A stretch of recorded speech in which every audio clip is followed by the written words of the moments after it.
ଗୋଟେ ଝିଅ ଯେତେବେଳେ ସେ ବାପ ଘରୁ ଯାଇ ତା ଶାଶୁ ଘରକୁ ଯାଇଥାଏ ତା'ର ବହୁତ ପରିବର୍ତ୍ତନ ଆସିଥାଏ।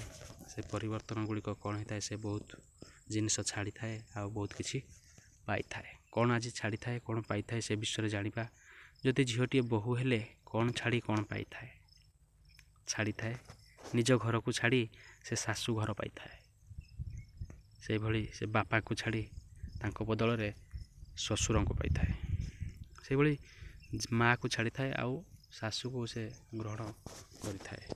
ସେହିପରି ସେ ଜେଜେବାପାକୁ ଛାଡ଼ିଥାଏ, ପର କରିଦେଇଥାଏ ଆଉ ଅଜା ଶ୍ୱଶୁରଙ୍କୁ ପାଇଥାଏ। ଅଜାସୁର ଯେଉଁ କହୁଛନ୍ତି, ଜେଜେମାଆଙ୍କୁ ଛାଡ଼ି ଦେଇଥାଏ, ଆଈ ଶାଶୁଙ୍କୁ ସେ ପାଇଥାଏ। ସେହିଭଳି ସେ ବଡ଼ ଭାଇଙ୍କୁ ସେ ତ୍ୟାଗ କରିକି ସେ ଦେଢ଼ଶୁରକୁ ଆପଣେଇ ନେଇଥାଏ। ଜଣେ ସାନ ଭାଇକୁ ସେ ଛାଡ଼ିକି ସେ ଶାଶୁଘରେ ଦିଅରଙ୍କୁ ଆପଣେଇ ନେଇଥାଏ। ନିଜ ଭଉଣୀକୁ ଛାଡ଼ି ସେ ସେଠି ନଣନ୍ଦକୁ ଭଲ ପାଇବା ଆରମ୍ଭ କରିଥାଏ। କିନ୍ତୁ ସେ କାହାକୁ ଛାଡ଼ି ସ୍ୱାମୀକୁ ପାଇଥାଏ। ଏଇଟା ଟିକେ ରିସ୍କି କ୍ୱେଶ୍ଚିନ୍ ରହୁଛି ଆଉ ଆପଣମାନେ ତା'ର ଉତ୍ତର ମଧ୍ୟ ଭାବିଚିନ୍ତି ଦେବେ। ଆଉ ସେ ଭାଉଜକୁ ଛାଡ଼ି ଦେଇ ସେଠାରେ କାହାକୁ ପାଇଥାଏ ନା ଜେଠାଣୀକୁ ପାଇଥାଏ। ତାହେଲେ ଭିଡ଼ିଓଟି କେମିତି ଲାଗିଲା?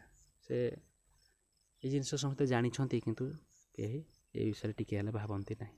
କିନ୍ତୁ ଆମେ ଭାବିକି ଆପଣମାନଙ୍କ ନିକଟରେ ପହଞ୍ଚେଇଛୁ। କେମିତି ଲାଗିଲା କହିବେ କମେଣ୍ଟରେ। ରହୁଛି, ଧନ୍ୟବାଦ।